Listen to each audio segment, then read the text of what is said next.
All right. Well, I had a chance to meet Gabriel, our next speaker, this morning, and I couldn't pronounce his last name because it's nothing but vowels. So he said, "Don't worry about it. I got two last names. It's Diaz." So I'm going to introduce him as Gabriel Diaz. Welcome. He is a graduate of the University of Minnesota's Precision Ag Center. He comes from a family of farmers and is interested in developing agricultural practices that enhance food production and minimize environmental impacts. His research interests include precision ag, remote sensing, and nutrient management. Welcome. Yeah, so hello everyone. My name is Gabriel. I'm a postdoc at the University of Minnesota with Dr. Fabian Fernandez. And this is actually a very good timing for my talk because I'm going to be speaking about the research on tile drainage that we did at the wells location that Bruce was just mentioning. So in summary, I'm going to be talking about the influence of drainage conditions and tillage practices and how they affect nitrogen management for corn production. And I'm going to be also talking a little bit about nitrogen management for soybean production. This work was part of my PhD research project a few years ago, but also includes some other trials that Fabian conducted over the years. So we all know that the nitrogen cycle is highly affected by the weather and primarily by precipitation. So that the wetter our conditions are, our soils are, the more potential we have for denitrification losses, for leaching losses, and so on. And so in this figure with from the MDNR, we can see that our climate is getting wetter over the years. And this is particularly true for the southern half of the state, where most of our corn production is. And then in addition to that, we also know that the bulk of that increase in precipitation is taking place during the spring months of the year, when our corn crops still haven't developed a deep enough rooting system to uptake that nitrogen. So that creates a lot of challenges for nitrogen management. We also know that a lot of soils in Minnesota are naturally poorly drained. So artificial drainage is a very common practice to lower that water table and allow for better conditions for crop development. However, we also know that there is still a lot of cropland that is not suited to receive artificial drainage, even though it would still benefit from it. So just as an illustration, it is estimated that 19% of the total cropland in Minnesota is cultivated under these undrained conditions, even though they would benefit from artificial drainage. And so those undrained areas are definitely hotspots for nitrogen losses. And one of the goals of this study was to investigate, okay, so do we need to adjust our nitrogen management based on these undrained versus drained conditions?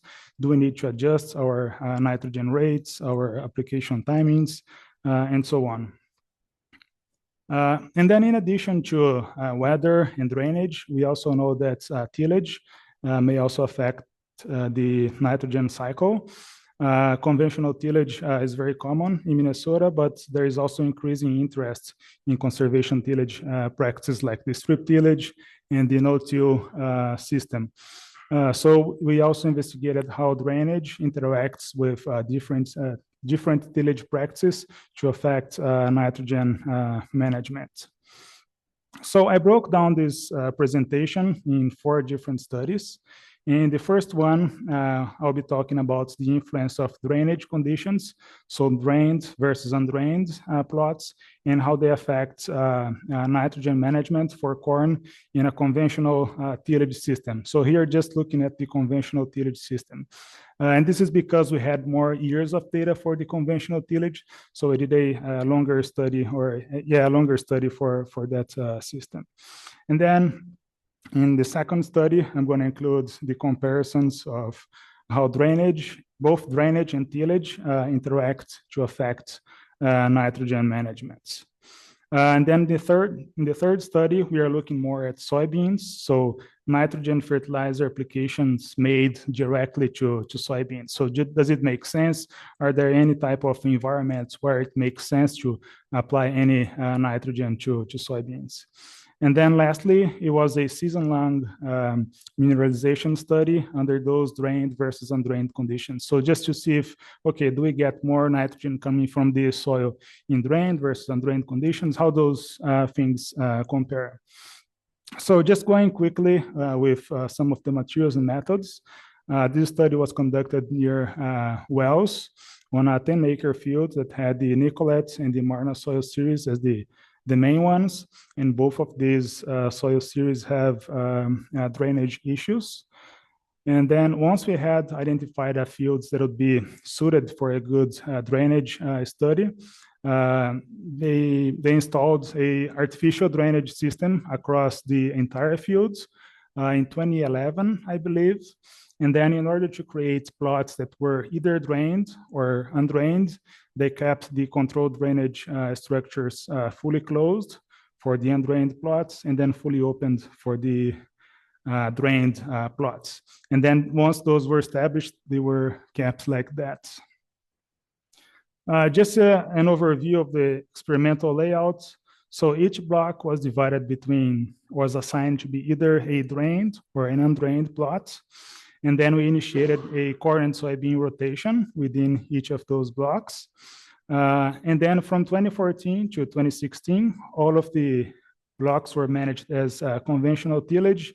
And then within these areas, we had our nitrogen management. So different ways and different application timings. And so this setup was replicated 4 times. From 17 to 2020, we included the different tillage treatments. So conventional tillage, strip tillage, and no tillage. Same idea with the different drainage conditions on a corn and soybean rotation. In terms of the treatments for nitrogen on corn, we had a full response curve applied entirely near planting time. So from 0 to 200 pounds of nitrogen per acre at 40 pounds per acre increments. And then also a split application treatments with going from 0 to 200. And then for soybeans, we had a different setup. So either 40 pounds of nitrogen per acre applied at D4, R1, or R3, or a total rate of 120 split applied between the V4, R1, and R3 stages. So all the treatments were broadcast applied as urea plus agrotane. So moving on to the results. So in the study 1, just to recap, here we are looking at the influence of drainage on grain yields and optimal nitrogen rates in a conventional tillage system for corn. So in this figure, we are looking at grain yields in the y-axis, and then we had the different drainage systems and also different colors for different application timings. So PL for at planting and SP for the split application. So one thing that I wanted to highlight here first is that for the looking at the drainage plots, we didn't see a difference between the pre-plant or the at planting versus the split application treatments, meaning that there wasn't a difference by whether applying all your nitrogen near planting time or whether you decided to split apply it. And this is in accordance with other studies that have been done in the South Central region that don't necessarily show an improvement with a split application. Now, when we look at the undrained plots, first we can see that there is overall more variability in the yield values, which is also common for in undrained fields with these types of studies. You always end up getting more variability in the yields. And then one year that I wanted to highlight is 2018, that was extremely wet during the spring with 7.3 inches above normal between May and June. And then we got a 22 bushel per acre difference in productivity with the split application.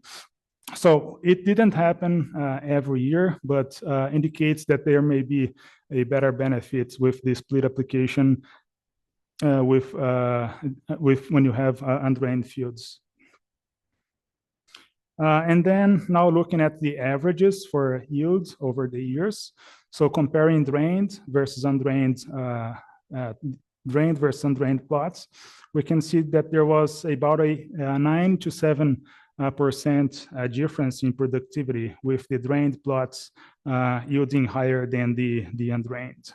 So there is indeed a drainage effect on corn production. And then with these numbers, I did a quick simulation to see how long it would take to for the investment on tile drainage installation to pay off, assuming these differences in productivity. Now, it's important to highlight that different fields will have very different levels of how badly they drain. So you may have even higher issues with productivity. But this at least gives us an idea in a situation like this, how long it would take to pay off your investment on tile drainage installation for different costs for the tile installation. So now looking at differences in corn nitrogen fertilizer requirement. So here in this table, we have the different years and then the different application timings. So PL for at planting and SP for the split. And then here we have the EONR and the grain yield at EONR, which is the nitrogen requirement and the grain yield at that nitrogen requirement. And the first thing that I wanted to show is that for years like 2016, that had soil moisture in those drained and undrained plots very similar throughout the year, like we can see in this figure here. Here we're looking at water content, basically. We can see that these undrained plots, they can also yield very high, similarly to the drained plots. The only thing to highlight here is that the nitrogen requirement for these undrained plots was much higher, sometimes more than double what we observed for the drained plots.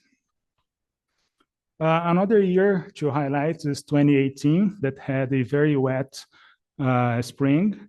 And here we can see that the undrained plots definitely had a yield reduction in comparison to the drained fields, while they required similar amounts of nitrogen. So just overall lower or smaller efficiency on nitrogen use on those undrained fields. So as an average, undrained plots required 37 to 19 pounds of nitrogen more per acre than the drained plots. And the split application allowed to reduce the nitrogen rate in these undrained plots to some extent. So those would be some of the main takeaways. So some quick conclusions for this study one. Drainage needs to be considered when making these nitrogen management decisions. Artificial drainage reduces the amount of nitrogen fertilizer needed and increases yield relative to these drained fields, especially when your spring conditions are wet and warm. And then for the undrained soils, undrained plots, the split timing may be a better option, as it allows to reduce your nitrogen rate to some extent at least. So study number 2, now looking at the interaction between drainage and tillage conditions. So in this figure, we are looking at grain yields as affected by drainage, and then the different tillage systems. So conventional tillage, strip tillage, and no tillage. The first thing that I wanted to highlight is that conventional tillage and strip tillage yielded similarly, regardless of drainage condition. So this shows that if we're converting, for instance, from a conventional tillage system to a strip tillage, you shouldn't expect to see any yield reductions or difference, so at least based on these 3 years of this study. The second thing to highlight is that overall yield in these undrained treatments were lower than in the drained treatments, showing that drainage plays a larger role than tillage in your productivity. And then finally, the combination of no tillage and undrained soils resulted in the lowest productivity, likely due to issues with water saturation and so on. Now looking at nitrogen requirements under these different combinations of drainage and tillage. So here we have drainage condition and then tillage, the UNR, and then the UNR for the different application timings. And first thing that I wanted to show is that when we look at conventional tillage versus strip tillage in drained fields, they required similar amounts of nitrogen and also had similar productivity. So this shows, again, that if you're going from a conventional tillage to a strip tillage system, there is no need to adjust your fertilizer rates. When we look at the no tillage system in drained plots, we can see that it required similar amounts of nitrogen, but produced much less compared to the conventional tillage and the strip tillage system. And then finally, under these undrained conditions, there wasn't a consistency when looking at the different years for trends, for instance, for one tillage system to perform or to require more or less than another. And this is likely due to the nature of these undrained conditions just being more variable overall. So conclusions on study number 2. There is potential for the implementation of strip tillage as a conservation tillage practice, as it produces grain yields and nitrogen requirements similar to conventional tillage. Drainage has a larger influence on nitrogen requirements and nitrogen management in general than tillage practice. And then because we have just so much variability in undrained conditions, there were no clear differences in requirements or nitrogen requirements under different tillage practice under these undrained conditions. So study number 3, looking now at the soybeans side. So how does drainage, tillage, and nitrogen application affect soybean productivity? Here looking at drainage. So we have soybean yields in the y-axis, and then we have the different years, and then here we have drained versus undrained. We only found a difference in productivity as affected or as related to drainage in 2018. That was the year that had an extremely wet spring. So this shows 2 things. One is that soybeans are likely more resilient than corn when to withstand different drainage conditions or soil moisture conditions. But another point is that with our increasingly wetter spring conditions, we may see more and more often a response to artificial drainage when you are growing a soybean crop. But overall, they were like averaged over the years, they had very similar productivity. So 68 versus 67 bushels per acre. So now looking at tillage. So there were no clear differences in any of the years for differences in grain yields when comparing conventional tillage, strip tillage, and no tillage in our soybean plots. So this just shows that there is more flexibility for using different conservation tillage practice when you are growing soybeans compared to corn. And then now looking at the effect of applying nitrogen fertilizer to the soybean crop. So here in this table, we have the different years. And then here we have the grain yields with and without nitrogen. And then we have the overall effect here to the right. So we can see that the net effect ranged from a reduction in yields, an increase in yield, and in some years there was a no response, so no differences. One year that I wanted to highlight is 2015. That was the only year that's produced a profitable yield response with applying nitrogen. And 2015 was a very high yielding year. So this is in agreement with some reports that you may see a increase in productivity when you have a high yielding year. The challenge, however, is that how do you know that you're going to have a really high yielding year, right? But as an average across all of the years, we saw that grain yields was increased by 2.5%, so 2 bushels per acre. And then we also analyzed grain quality.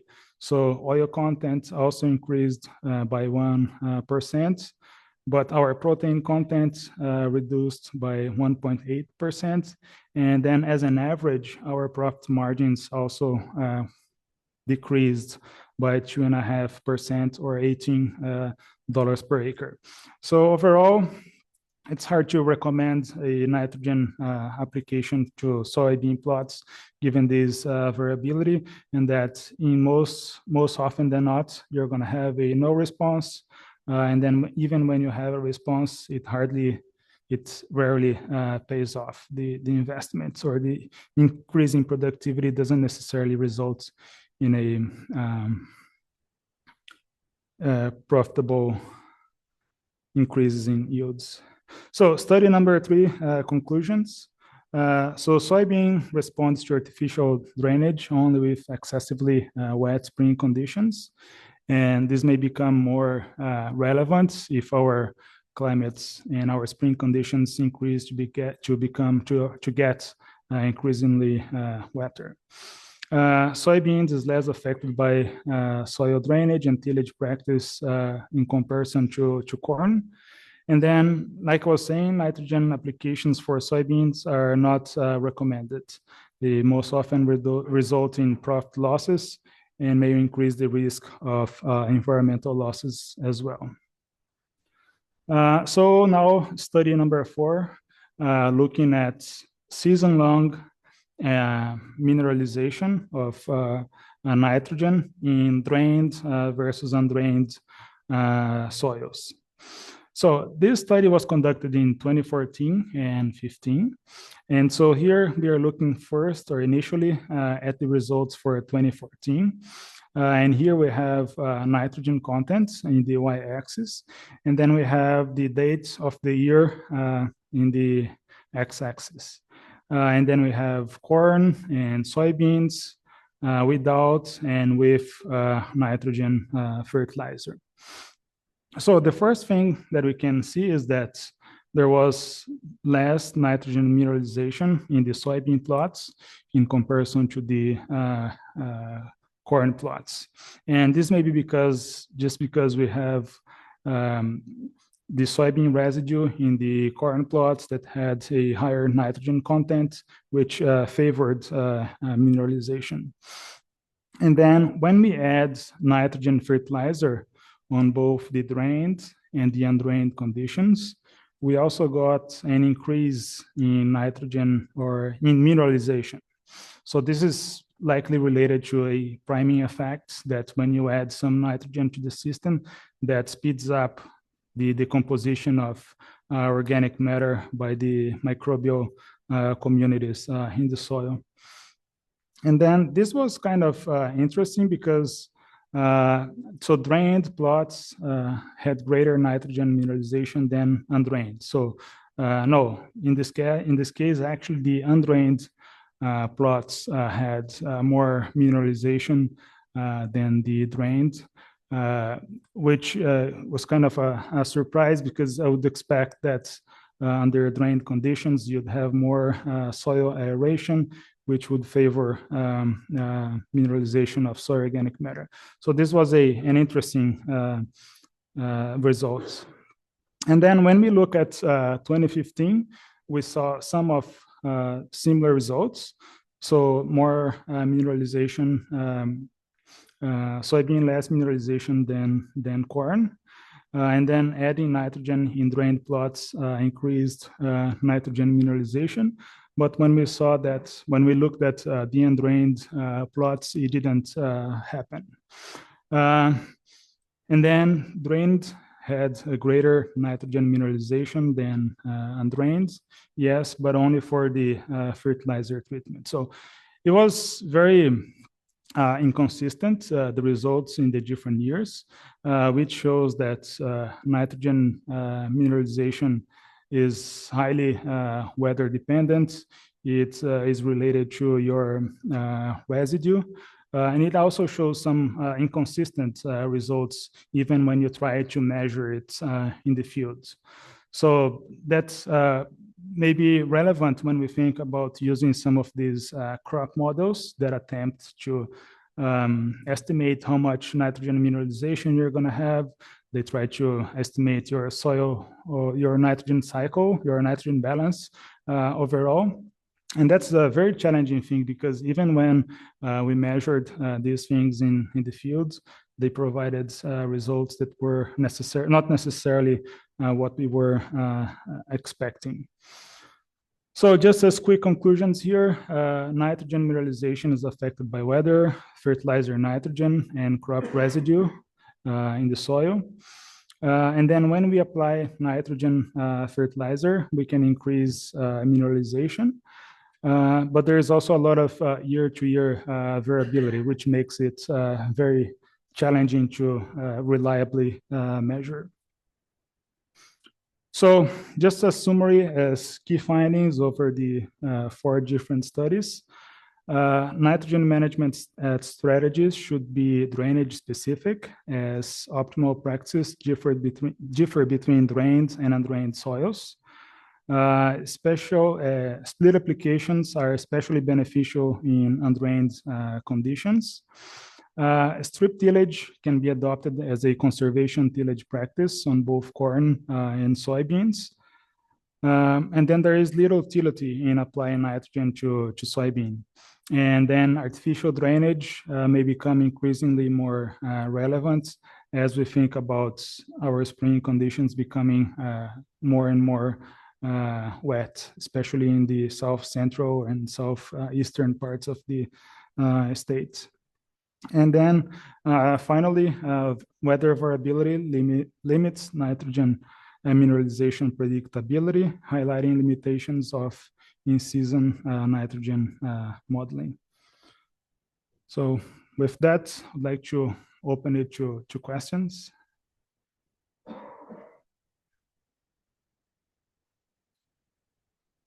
Questions in house? I have one. First. Oh, go ahead. Yeah, so your data shows that it seems you're showing that for soybean production, there's not a great economic benefit to pattern tiling.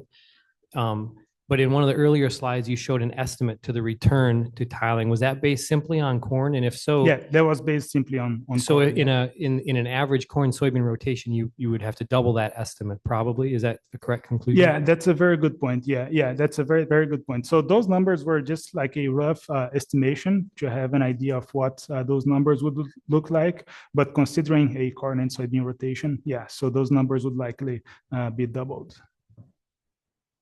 Other questions?